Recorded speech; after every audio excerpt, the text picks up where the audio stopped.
Hello, everyone. Welcome back to Super Jerry 27's Nerd Cave. We're talking about video games, comic books, social commentary. Occasionally make fun of game journalists who don't know what the fuck they're doing, but mostly comic books and video games. Thank you for watching. If you're a first-time viewer, please subscribe. I'll take it. I'd love for it. I'm pushing in on 1,030. That's pretty sweet. Not gonna lie. But you're not here to listen to me prattle on and on about YouTube analytics and the internet and all that happy horse shit. You want to see my take on Alan Wake 2. Now, yes, it's been a while, but I remember in an earlier video I said that I would not purchase Alan Wake 2 until it was physical. Finally came out October 2024, and I picked it up. But let's get to where we're at. So, the original Alan Wake is one of my favorite games ever. It was suspenseful, well-written, well-controlled, great graphics. It's a masterpiece. This game is a masterpiece.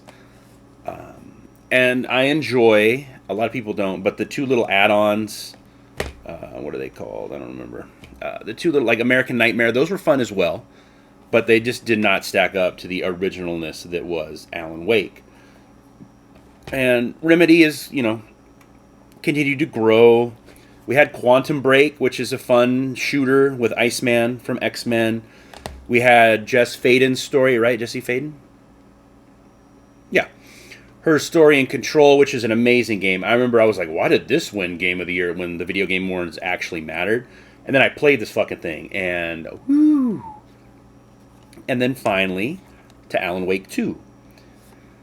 Now, Sam Lake also created Max Payne, which was published by Rockstar, and he somehow lost the rights to Max Payne. I don't understand it.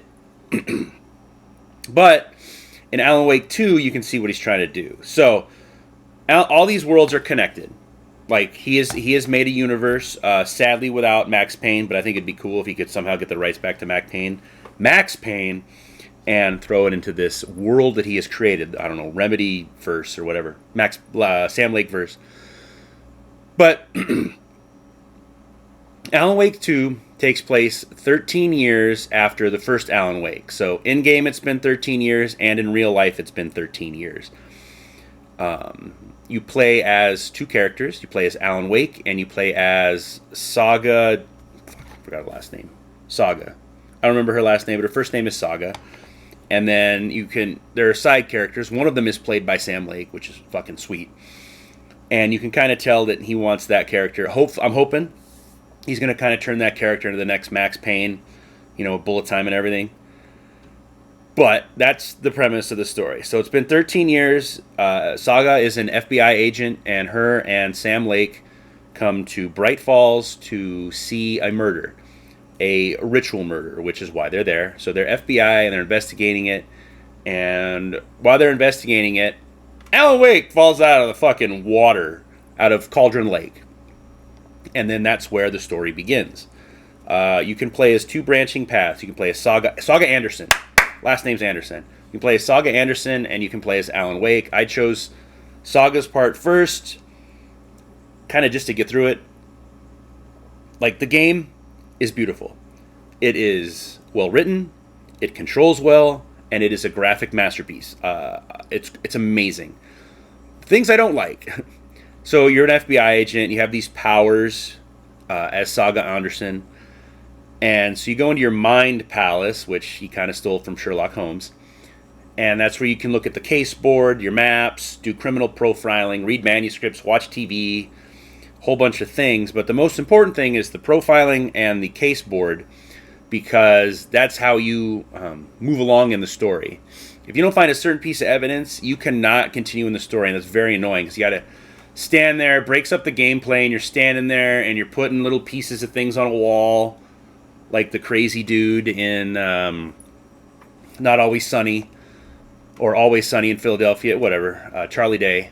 And you have to figure it out to give Saga the idea, hey, we need a new plan, and this new plan's going to be this. And it's like, God damn it, can't I just fucking do the new plan because I beat this guy at this part of the game? Very irritating. And then on Alan Wake's side of the story, This one is not as irritating, but I still don't like it. You have to write your way out of the dark. And it slows down the gameplay because you're like, yeah, I'm killing the Taken, I'm doing this, I'm doing that, I'm kicking ass, and then I have to sit in my little chair and fucking write. And you're like, no, this sucks. Like the first Alan Wake didn't have any of that. You were just like, boom, boom, boom, killing shit. Where's my wife? Where's my wife? Where's my wife? Wife's still missing in Alan Wake 2. Now, I have beaten Saga Anderson's part of the story. And if you've played it and beaten it with Alan Wake's part of the story, I just got through the weird fucking dance number on the television show. And then I'm like, you know what? That's enough fucking Alan Wake for the day. Now, I didn't purchase this at the get-go because I am wholeheartedly against digital-only games. Fuck you. I want to be able to hold my disc. Yes, everybody says, well, they can take away this and that. Yeah, but if I uninstall the patch and just play the game off the disc, I can still enjoy it, or just unplug it from the internet. It's still my game. As Ubisoft likes to do, be comfortable in not owning your games. Fuck you, Ubisoft. You're probably about to be put on the auction block because you really fucked up. I don't agree with that. I love it when I put in a Nintendo game, I don't even have to update. That happened with Brothership. Put Brothership in day one, no update. Still playing it, no day one update. So I don't agree with digital only anything. Like, I'm upset that on Control I only have digital, the DLC. I didn't get the ultimate super duper edition. I think that's very expensive now. And then with Quantum Break, there are television shows in between that kind of tell the story, and I don't think I have those on my Series X anymore, and I don't know if they exist. So that's upsetting as well, because it is a good story and I don't remember it. I played it like 10 years ago. But back to Alan Wake. I didn't buy it, and now I bought it because it's physical, and it comes with all the DLC, and all that DLC is on the disc, which I think is fucking sick. You can play the DLC at any time. Like, you're like, do you want to do this? And you're like, sure, and it's DLC. My favorite DLC is the one with the waitress, because it's fucking hilarious. But it is a good game, mechanically good and everything. It just gets boring and drags. And that is my biggest complaint about Alan Wake 2, is these rooms you have to go to progress the story just stifle your movement. They take you out of the story. In my opinion, it takes you out of the story. I could be wrong. Maybe people like that mind room shit. I didn't. But other than that, it is a very good game. It is very well written. It is a beautiful game. I'm curious what Remedy is going to do next. I'm kind of upset. Now, once again, I haven't beaten the Alan Wake part. I'm upset that Jesse Faden is not in the game. I think that would have been, for me, more interesting to have her in the game, because she's a established badass character.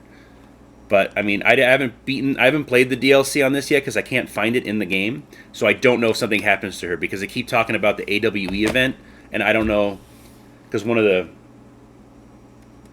DLCs is the AWE event.